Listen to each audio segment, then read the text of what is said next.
Hello दोस्तों, मैंने एक मड हाउस बनाया है। तो ये मेरी पहली वीडियो है मड हाउस के ऊपर। तो पहला जो वीडियो है वो है मिट्टी कैसे प्रिपेयर करते हैं ईंटों के लिए और ईंटें कैसे बनाते हैं, उसके लिए मैंने ये वीडियो बनाई है। तो सारी सीरीज़ मैं अभी अपलोड करूँगा और गार्डनिंग के भी आगे चल के मैं सारे ब्लॉग्स बनाऊँगा। तो आप बने रहिए मेरे साथ, और अगर वीडियो मेरी अच्छी लगती है तो लाइक एंड सब्सक्राइब ज़रूर करिए और लोगों के साथ शेयर करिए। तो वीडियो करते हैं शुरू। सबसे पहले तो आपको एक साफ़ मिट्टी चाहिए जिसमें कि चिकनी मिट्टी 20% के आसपास होनी चाहिए, जिससे अच्छे से गारा बन सके। तो मेरे टाइम पे तो मेरे को मिट्टी मिल नहीं पा रही थी क्योंकि फसल अभी तक कटाई नहीं हुई थी फसलों की। तो उसके चक्कर में मैंने अपने ही जहाँ पे मैं बना रहा था उधर ही खड्डा खोदा और उसके अंदर से ही मैंने मिट्टी निकालनी शुरू कर दी थी।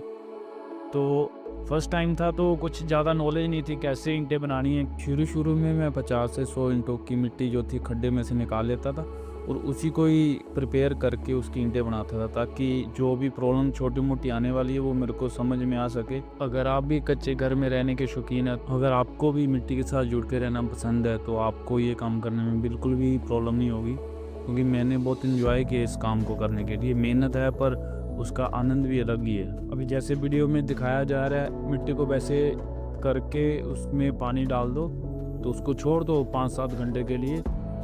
जो पानी है वो मिट्टी में मिक्स हो जाएगा, सॉफ्ट हो जाएगा, जिसके कारण कि मिट्टी सॉफ्ट हो जाएगी। तो उसके बाद आप इसको मतलब जैसे कि मिक्स करने का काम रहता है, पैर से बस चलते रहो इसके ऊपर, पैरों से इसको मिक्स करना रहता है, क्योंकि ज़्यादा मिट्टी है। पैरों से इसको गूंदना, जिसको बोलते हैं जैसे आटा को गूंदते हैं वैसे ही है, तो इजी मिक्स हो जाती है।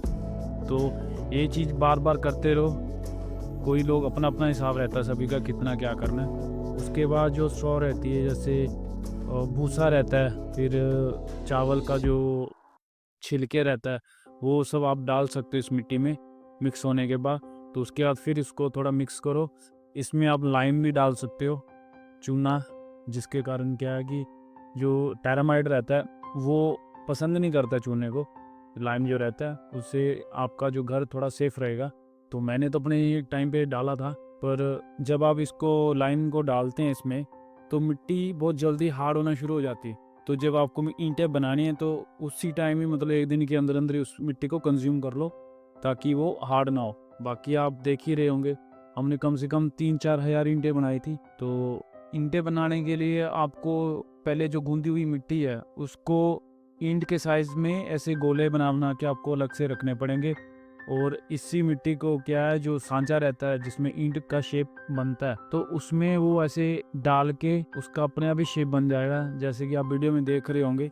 ये बंदे बहुत प्रोफेशनल है, तो इनकी हमने हेल्प ली थी थोड़ी ईंटें बनाने के लिए, और इनसे ही काफ़ी चीज़ें हमने सीखी कैसे बनाना है। जो नीचे रहता है ना, इन्होंने सैंड बिछाई रहती है, हमने भी सैंड बिछाई, जिसके कारण क्या है, जो मिट्टी और ज़मीन के साथ चिपकती नहीं है। नहीं तो क्या होगा कि वो जो गीली मिट्टी जो रहेगी ईंट की, वो नीचे की मिट्टी को भी खींच लेगी। पर रेत बिछाने के कारण क्या है, ये चिपकती नहीं है। ईंटों को सूखने में भी 10-15 दिन जाते हैं और आपको दूसरे दिन तीसरे दिन से उसको बदली करके रखना पड़ता है। तो ये देखो, हमने ऐसे कुछ ईंटें बनाई थी, और ये रहा हमारा एक्सपीरियंस जब शुरू में हमने ईंटें बनानी शुरू की थी।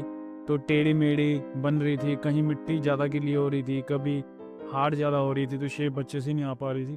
तो धीरे धीरे हम लोगों ने सीखा और धीरे धीरे क्वालिटी में भी फ़र्क आता गया।